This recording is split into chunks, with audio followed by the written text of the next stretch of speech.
भानु ने असली संत समझ कर लिया था, तो ब्राह्मणों का श्राप लग गया था।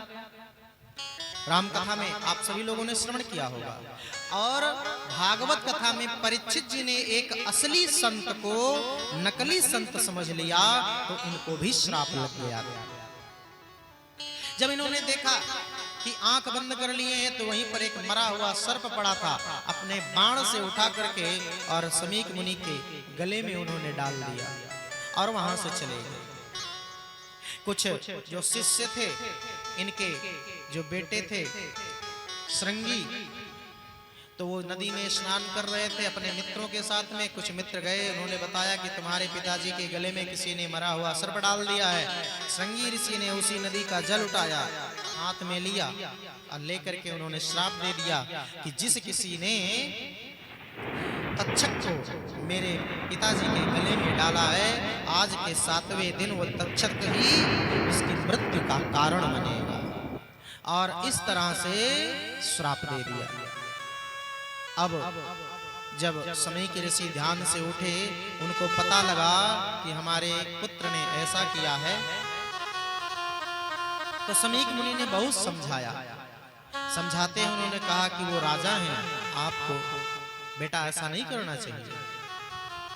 समीक ऋषि ने कहा, जब समझाया तो श्रृंगी ऋषि ने कहा अब क्या किया जाए, श्राप तो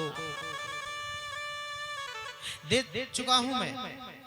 तो समीक ऋषि ने कहा कि कम से कम राजा परीक्षित तक खबर दो, पहुंचवा दो।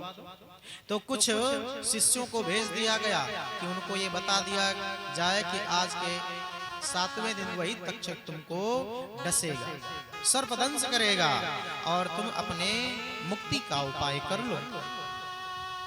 जब परीक्षित जी को पता लगा, और जैसे ही परीक्षित जी महल में गए ना, मुकुट उतार करके रखे, तो परीक्षित जी को सारा जो दृश्य हुआ, जो घटना घटी, वो सारी घटना याद आ गई। परीक्षित जी प्रायश्चित करने के लिए उपाय ढूंढ रहे थे, तभी उनके शिष्य पहुंच गए, और जैसे ही पहुंचे उनके शिष्यों के द्वारा पता लगा, परीक्षित जी महाराज प्रसन्न हो गए। क्यों? क्योंकि वो प्रायश्चित ढूंढ रहे थे कि प्रायश्चित कैसे किया जाए, सो प्रायश्चित का उपाय मिल गया। अब परीक्षित जी महाराज ने अपने पुत्र जन्मेजय को राजपाट सौंप करके जंगल की तरफ चले गए। गंगा नदी के किनारे किनारे बहुत दूर तक चलते गए, और जब ऋषियों को, संतों को, राजाओं को जब पता लगा कि नर नारियों को पता लगा कि परीक्षित जी को श्राप लगा है कि आज से 7वें दिन तक्षक डसेगा, तो सभी समस्त ऋषि हजारों हजार की संख्या में परीक्षित जी के साथ में और परीक्षित जी के पास में पहुंच गए गंगा नदी के किनारे। परीक्षित जी से कोई कहता है कि 11 दिन का अनुष्ठान करवा लो, 9 दिन का अनुष्ठान करवा लो, 21 दिन का अनुष्ठान करवा लो, ये यज्ञ करवा लो, वो यज्ञ करवा लो।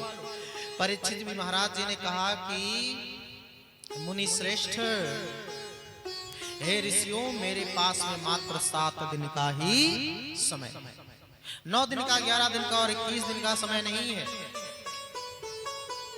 और यही चर्चाएं हो रही थी, उसी समय श्री सुखदेव जी महाराज पहुंच गए। बोले सुखदेव भगवान की।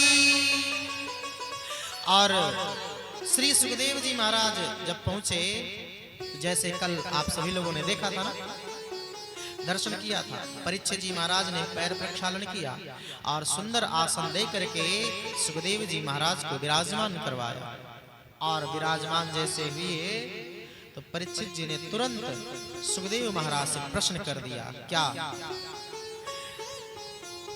म्रियमाणस्य सर्वथा, मरने वाले को क्या करना चाहिए? अब सुखदेव जी महाराज